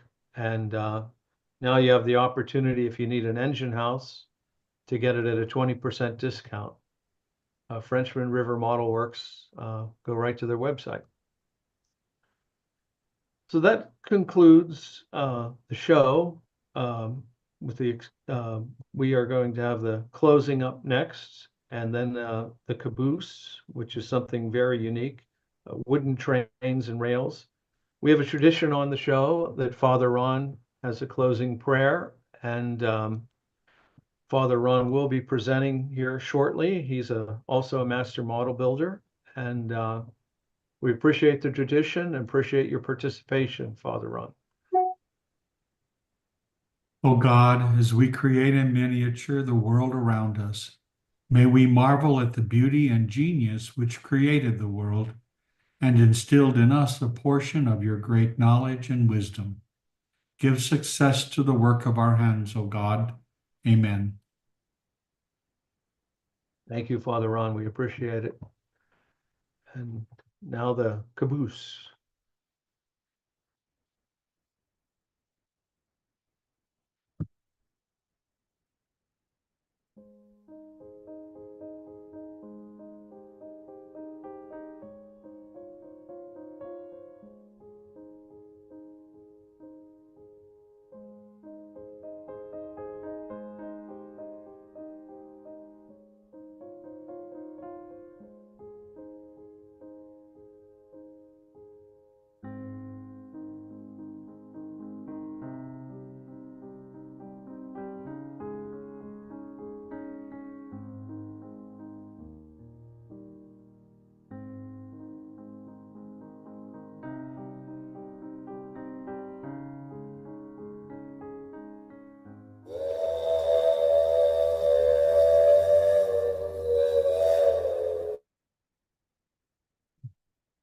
That's really quite unique. And the opening was in German, of course, and it basically said engines and locomotives traveling on wood. Since I speak German, there's my translation for you. So, guten Nacht, haben ein schönes Tage. Good night, have a great evening.